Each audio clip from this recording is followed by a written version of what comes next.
Hi, everybody. Welcome again to another episode of the ShopNotes Podcast. Today's episode number 131. I'm Phil Huber, your host, joined today by Logan Whitmer.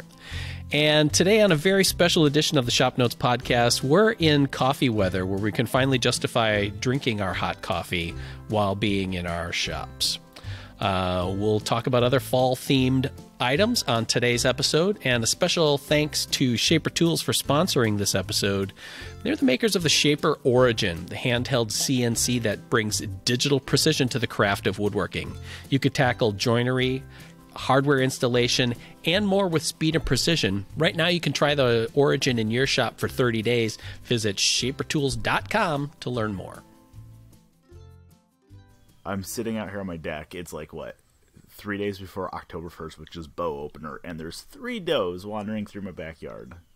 So when Kevin Thomas asks what I'm watching, that's what I'm watching. Because he likes to call me out for while I'm watching the birds. What the heck is Logan doing? No, and that's funny because I didn't notice it until I saw his comment, and I'm like, I had to go back and watch it because we don't watch these. We live these, man. We don't watch these. Right. And then I was like, holy crap, it looks like I had I don't know, ADHD and I couldn't focus on one thing. It was pretty awful. Speaking of comments from last week, PM Maloney says, John's humor cracks me up. Don't stop. Don't egg him on, more like. E.G. Blue Suede says, you can't go wrong with anything from StewMac. I use their scrapers, dragon rasps, and files, made in Ohio, too. I'm not familiar with the dragon rasps. I'm not either. I'm going to have to...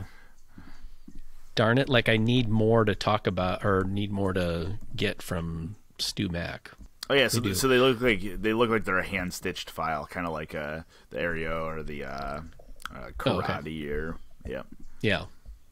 Although Lee Valley has hand-stitched rasps that I think are made in the Czech Republic. Mm-hmm. And I got one of those, and it is a delight to use. And not nearly as pricey as the Karate or the Aereo are. Yep.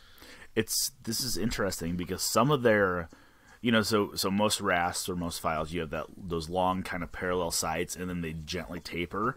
They have a couple of these dragon hand-cut rasps that are almost triangular shaped. They're straight-walled to a sharp point, which is kind of interesting. But if you think for, a luthier. Yeah. I will say that one thing that I do like, because I think most of us are familiar with the common woodworking suppliers. I was going to say catalogs, but very few people do catalogs anymore or get catalogs. Tell me you're old without telling me you're old, Phil. Right. I will say I do enjoy flipping through a good catalog. So I do too. That special shout out to Lee Valley for continuing to make excellent catalogs that are a delight to keep around. But I think there are several little tributaries of the woodworking river that are fun to explore that you don't really realize have so much fun for I don't know what I would a generic or general purpose woodworker. StewMac is one of them. Yeah. Where you think, especially when you go to their site and their first thing on there is, some kind of an amp or electronic, whatever. But then if you get down a little bit farther, all of a sudden you get into some of their tools and it's oh, well, I could use that. Yeah.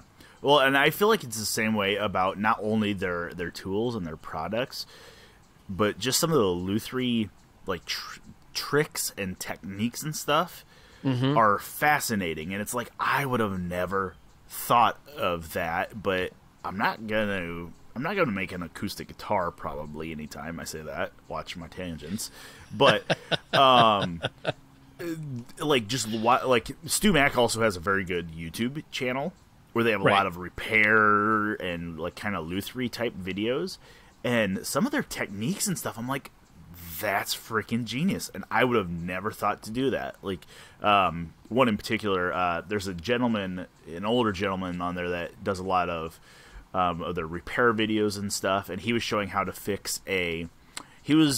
how to drop fill a chip on a finish. So like a gloss lacquer that's been really polished.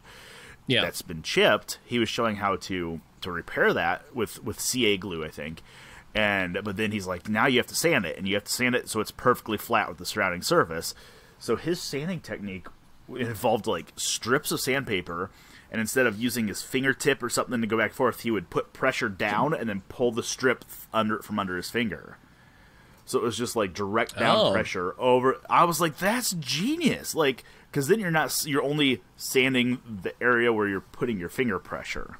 So I was like, that. Huh.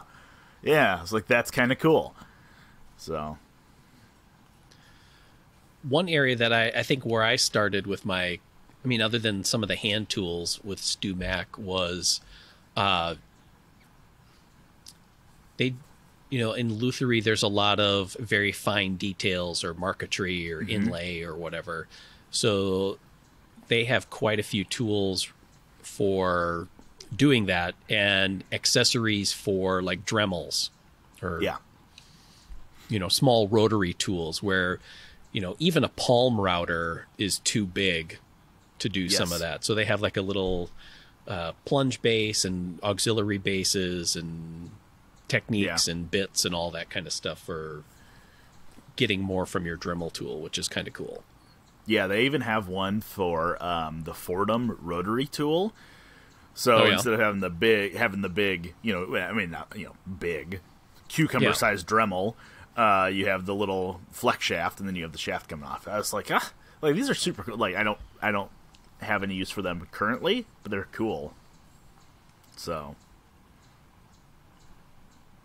plus you can always count on like Stu Mac for having some oddball materials too, that if you want to incorporate into your, whether that's small, thin metals or, abalone shells or whatever. Like, you can find all that stuff separately, but, sometimes scouring the whole internet to try and find sources for some things can be just a pain. So when you can find somebody who aggregates that, makes it a little easier. And the one material that they had for a while, that I think they have either discontinued, or it was discontinued and they brought it back, but everyone's like, it's not the same. They had a sandpaper called shark skin.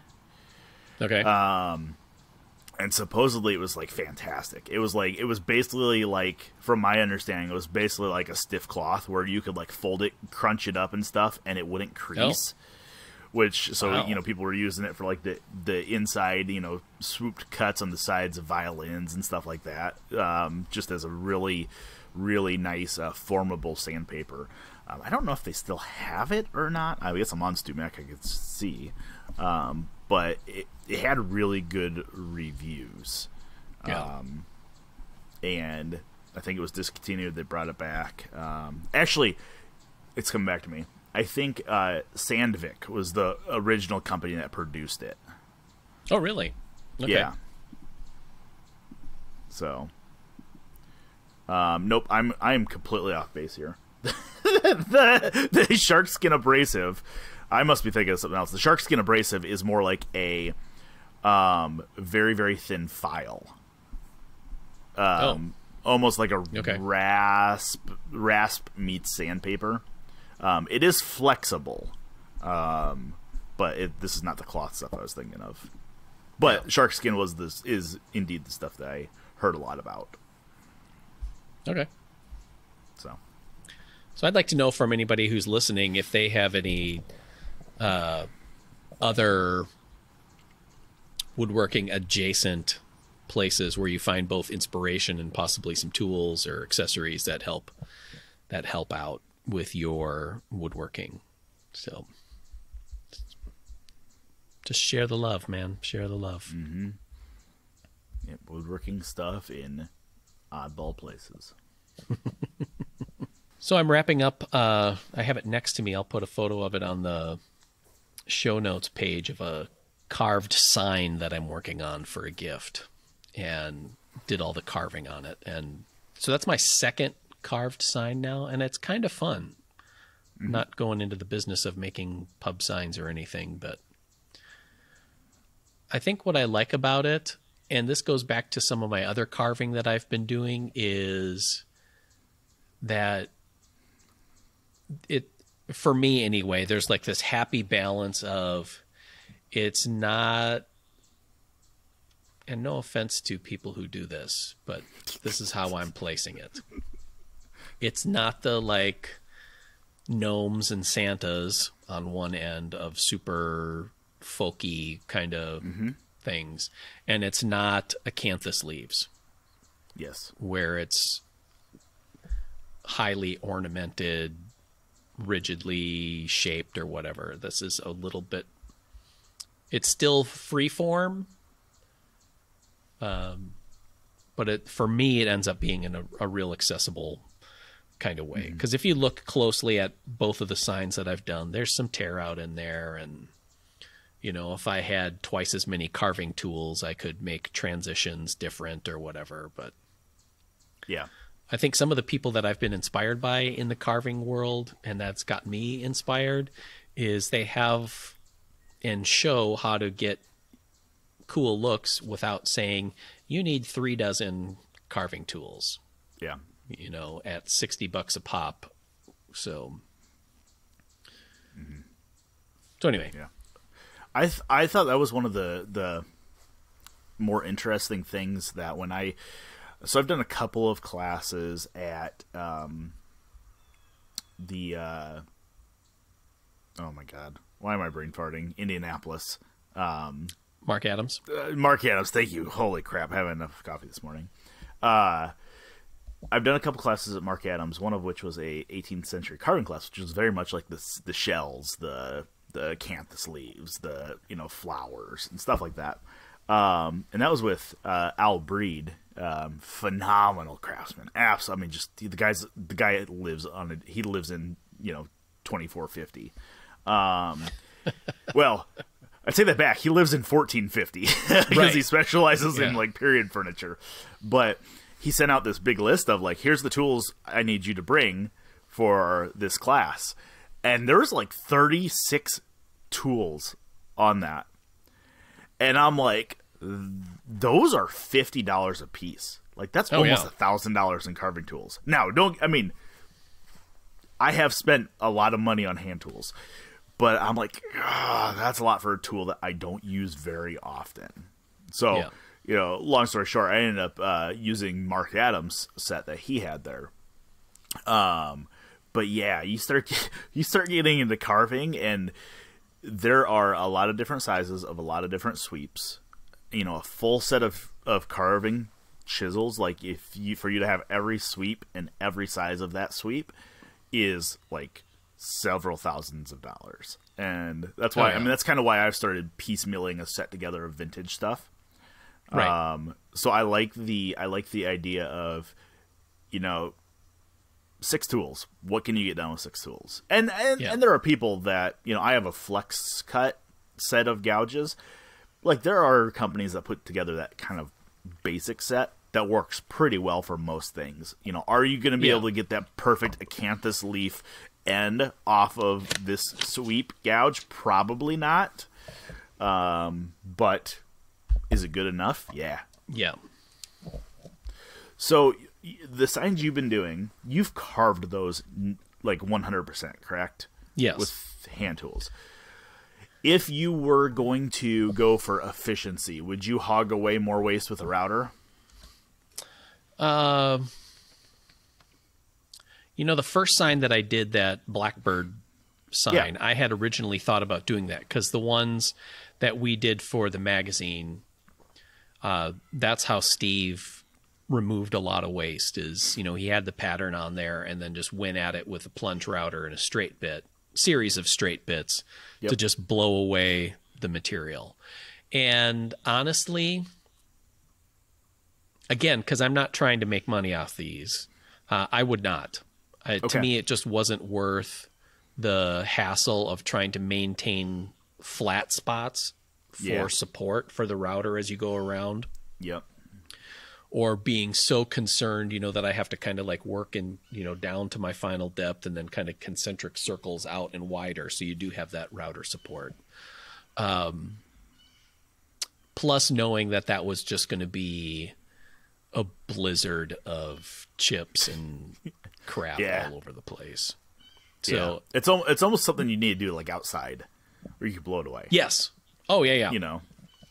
Yeah. So no, it was so that was my personal calculus on it. I know people do that and super cool. That's how you do it. But I guess I liked it because I was using basswood on the first one. This other one is some air dried walnut from you. Mm-hmm. And both of them, I mean, obviously the basswood was way easier, but on both of them, with sharp tools, you're just kind of peeling off big sections and you can just go right at it. Yeah. Yeah. No, I was thinking, I guess my biggest reason why I haven't done it yet is just a time constraint. And I'm like, you could probably get through a lot of it with a router. Yeah, but you could. But it makes a mess. Yeah. So, especially in my shop downstairs right now until the shop out here is done. It's like, I would rather not do that. Or do it on the deck, Yeah. Or it would be, if you could do it outside, or if you had, like the routers that I have are kind of pre-Festool vintage where there's serious dust collection built into the router itself. Yeah. So, I mean, on any router, there's going to be some chips that are going to escape even with really good dust collection. But I think some routers do a better job of it than what I would have right now. So yeah. Yep. Okay. Another person, Chris Fitch does kind of folk-inspired carvings.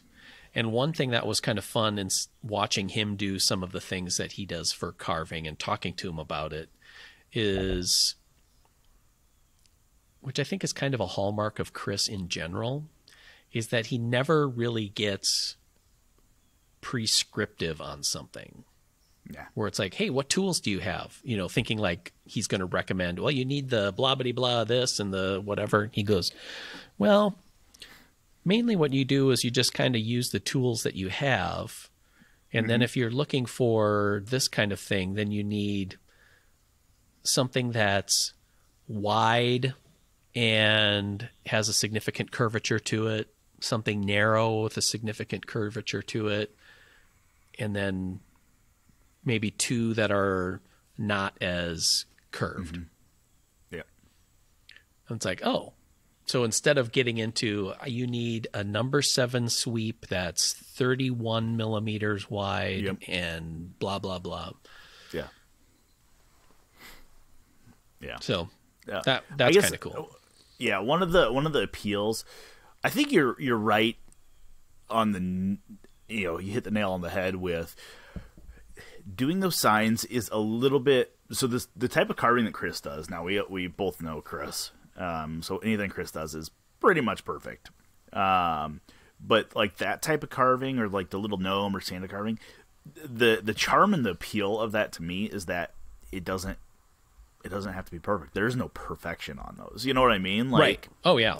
Like you can't say, oh, you know what? That gnome's hat should have swept up a little bit more, or maybe a little too much was removed here. Like you can't really say that. And that's part of the charm to me, because I'm one that, I've always kind of preached, like, there's a point where it's good enough. Like, chasing perfection is a little silly, in my opinion. Like, you can always strive to get better, but chasing perfection, like, what is that? What is that really? Part of the appeal to me to, like, some of the signs and stuff is they are a little bit more structured, where it's like, okay, you could tell if that T is a little squiggly, and you were shooting for straight, but it still doesn't really matter. Right. So, to me, that's part of the fun of it is, you're not, the other side is, Intarsia balloon animals. Like, you're not going for super cartoony, but it's still abstract a little bit, which is fun. Oh, yeah. Right. So. And I guess the way that I look at it too is that with these signs and some of the other carving that I've done is you see progress relatively quickly, and you can get from beginning to end of the project quickly. Yep. Not that speed matters, but that you see the fruit of your labor. Yeah. You know, it's well, like when you were picking up turning, you know, there's a certain delight in the fact that in 15 minutes you can go from something that probably should be in the firewood pile to kind of a cool bowl. Yep, exactly. Yep.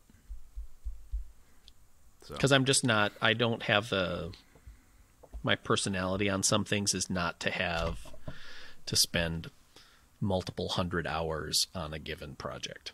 I just, And can't. I know there are people that are like that. That's not me either. Like, you know, when I was down with David Marks, we were talking about one of his big wall sculptures he had just completed, and he told me he had 3,000 hours in it. And I'm like, I just can't even I just can't contemplate that. No, and now David is, you know, self-admittedly, he is not a fast woodworker. He is meticulous, but he's not fast. So he's like, you know, somebody probably could have got this done in 1,000 hours. And even that, I'm like, that doesn't appeal to me. Like, I get it, but I like to have a blend of efficiency and enjoyment. And, like, it's like the old Chinese, there has to be an old Chinese proverb that says, you know, guy spent 7,000 years building his, you know, whatever, his entry door because it's the entrance to his house. Like, Nope.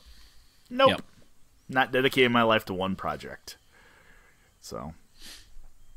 And for those of you who can do that kind of stuff, like what keeps you going? Legitimately, I would like to know, like, how do you find, where's the inspiration and motivation that keeps you plowing forward on something that has that kind of detail and level of concentration that you can stick at it? Yeah. Like, I think there are, you know, for me, there are a couple projects that I know are going to require quite an investment in time, but I still have a desire to do them because progress can readily be measured on them. Right. You know, one of the projects I have that I really would like to build when this shop is done, which is starting in a couple weeks, thankfully, finally. Is a cedar strip canoe. I mean, that's something I've wanted to build for a long time. I think it would be an interesting project for the magazine. So that's what I would, you know, that's one of my projects. I have read you're going to have 100 to 150 hours in one.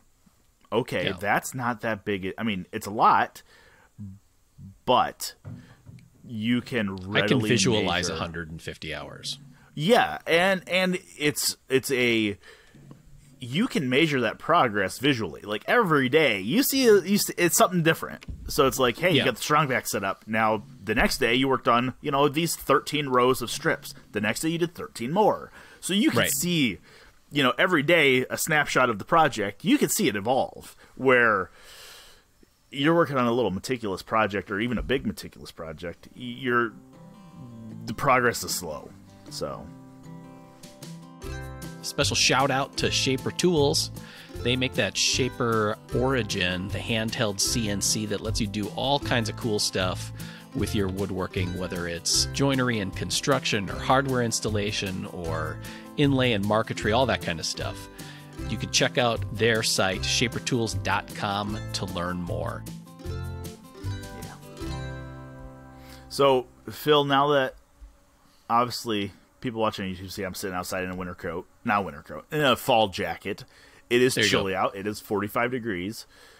Are you, just during the summer, it gets pretty hot in your shop, I assume. I assume this is probably your kind of shop time. Yeah. Are you getting to the point where it's like, yeah, I can get back out in the shop, maybe kick my heater on? Yeah, I've actually been able to spend a little bit more time in my shop recently. we still had some hot days not that long ago. I think in Iowa just a week ago from when we're recording this, it was in the 90s. But there were still plenty of days where it didn't feel as oppressive. So then, yes, I was out in my shop, and I can have the garage door open and my 2 shop windows, and there's some airflow. Yep. And I could keep on there. But like, this is kind of prime time for me because it's not too hot, so that if I'm doing something that's hand tool intensive, I'm not dripping sweat all over the project. Yep. And I can be relatively comfortable out there, you know. Yeah. It feels like the last few years in Iowa, what ends up happening is you get a couple of cool fall preview days in late August. September, a handful of warm days that make it seem like summer's never going to leave. October is kind of a delight. And then November has been just super cold and dark and rainy. Yep. And then all of a sudden it's like December turns into a much milder month, but still cold. So it's these couple of months here where I just really enjoy being in my shop, where I almost don't. I kind of go like, how long can I go without having to turn on the shop heater? Sure. And then all of a sudden November hits, and it's like, the shop heater is not enough. I'm going to have to light some of my scrap wood on fire here. See, and it's funny because I feel like it's either always too warm or just too freaking cold. Like, you know, not necessarily woodworking related, but like, you know, a lot of times we get into deer season and it's like, I'm deer hunting during shotgun season, which is in December, in t-shirts because it's so hot and we're having to pack deer full of ice to keep them cold. Right. Or it goes the opposite way and it's like freezing in October, you know? And it's one of those things like right now I'm hoping for a mild fall because I am, you know, the shop's going up. So I'm trying to get concrete poured before it freezes, before it gets too cold. Right. So I'm like hoping like middle of November stays in the 50s, 60s. I'm cool with that. And then, you know, after concrete's down, go as cold as you want, man. Like, I don't care.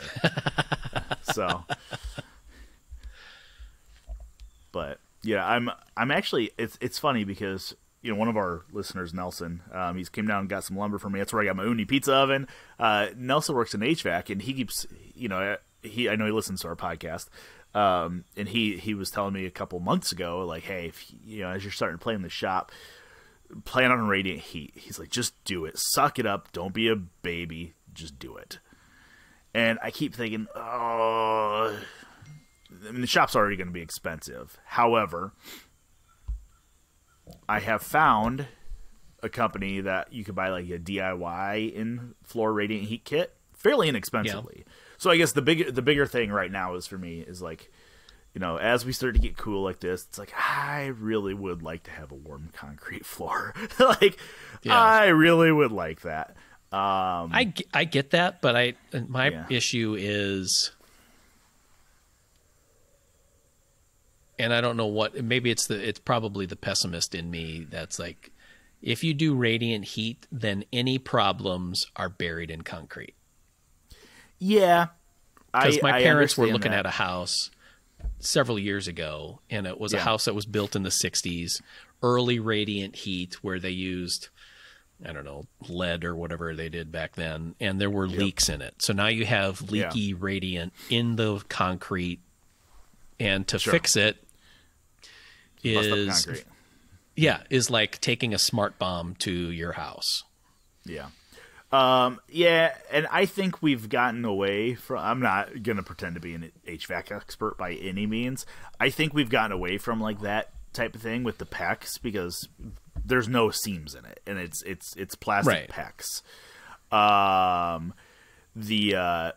You run the lines, the one I was looking at was like, you get the kit, you get the manifold. It comes in a plywood box. You unscrew the front and unscrew the top. You set that on your floor, and then they pour concrete around that.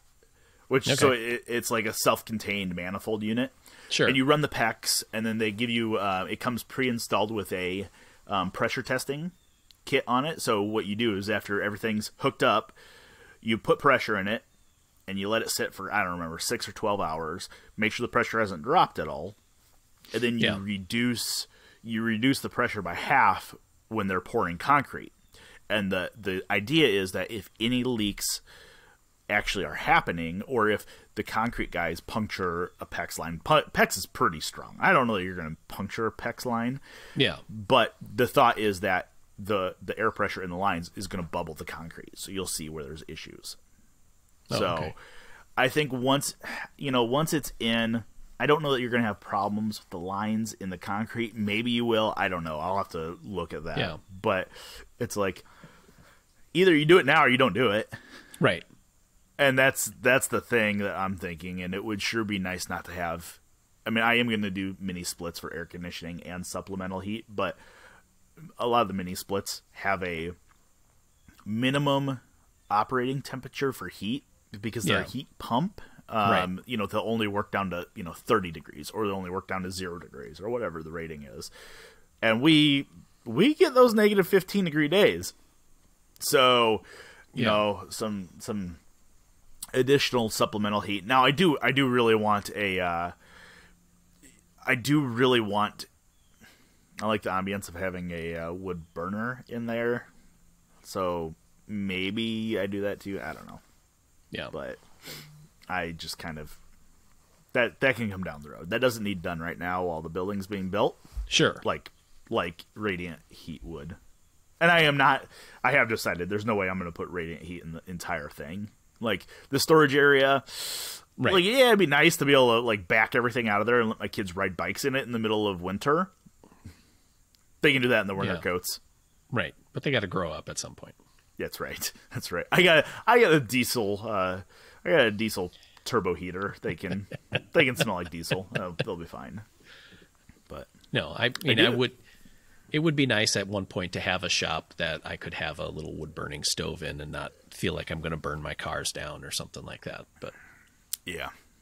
Well, and I thought about because the way you can get little mini. My point is, you can get little tiny mini stoves that are designed for like people on their sailboats and stuff. Sure. Like in your shop, I feel like that'd be perfect. Oh, like I know. You just get that radiant heat coming off of it. It's not going to heat the entire shop, but you don't really need to heat the entire shop. No, I don't. And it would be awesome. It would be awesome. Yes. Like, yeah, I thought about maybe just to tickle my desire for a wood burner is to put one of those, like, because I am putting a small office in there. Yeah. Maybe put that in the office, just so I have something. Yeah. But I don't know. My wife might freak out if I put a wood burning thing in the shop. I always like the classic looks of an old cast iron wood stove. Yeah. My grandparents had one in their house. We had one in our attic when I was growing up and was disassembled. But I remember my dad using it when I was little just for supplemental heat. They'd have it set up in the basement and would kind of radiate up through the floor. So I like that, the visualness of it and just the warmth that comes off of it. But I think it would also be cool, especially in a workshop environment, because it's a little bit safer. It's like those Scandinavian, like masonry wood burning stoves, where it's you get a big hot fire in there and you're warming up huge chunks of stone, and then that radiates heat till spring. Yep. Yeah. Well, yeah, I think I like the, like I said, I like the ambiance of a wood burner. I don't think I would ever really want to rely on it as a sole form of heat if there is stuff in your shop that cannot freeze. You know what I mean? Like, right. If I had a bathroom, I don't want to rely on wood heat, because there's gonna be a time where it's like, you know what? No, it's negative 15 out. I'm not going outside to put wood in there. And Yeah. then it's going to get cold. It's going to freeze in there, which it probably wouldn't overnight, but it's like, I don't want to take that chance. No, but it's one of those things where, say you went to visit family for Christmas and you're Yep. gone for 5 days. That's right. Yep. Yeah, what you gonna do? Yeah. Knock on your neighbor's door like, hey, can you throw some wood in my stove for the next couple nights?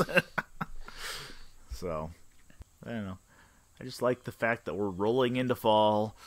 Leaves are starting to turn. My walnut trees they've been dropping leaves for about 4 weeks now. I'm looking at the tops of them. Tops of them are bare. But there's still a lot of leaves on them. But we're getting into milling time is what we're getting into.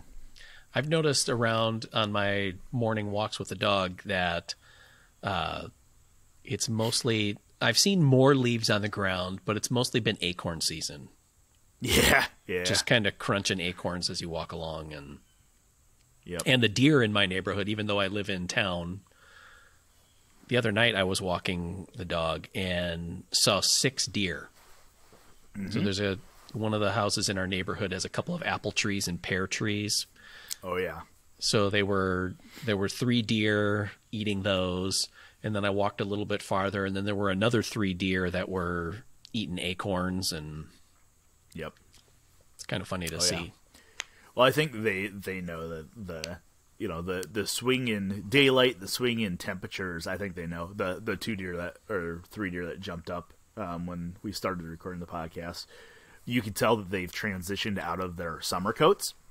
Yes. Into their winter coats. Because they go from that dull gray now that they have. Yeah. Yep. They go from the really pale brown to, kind of nutty brown to a dark gray or pale gray, like a, rust or a brown gray color. Yeah. See, I don't like milling oaks during the summer because they check so easily. So it's like fall, winter, early spring is fine, but if it gets too dry, if it gets too hot too fast, oak lumber's shot. So yeah. Like, and right now I don't have any good way. I try to cover my oak stacks with shade tarps if I do cut it in the summer, but it never fails. I always have top 1 or 2 rows that check, and I just can't use them. So yeah, cool. I think that wraps up another episode of the ShopNotes Podcast. Special thanks to Shaper Tool. You've probably seen their Shaper Origin. They got some fun accessories to go with it, because if you can't accessorize a tool, then it's not worth having. And you can check out their Shaper Workstation and their Shaper Plate and a couple of their other digital tools that go along with it. Take a look at shapertools.com to learn more and to find out how you can have the Origin in your shop for 30 days. If you have any questions, comments, or smart remarks, I want to hear about it. You can send us an email, woodsmith@woodsmith.com, or leave a comment in the comments section on our YouTube channel. And we'll see you next week. Bye, everybody.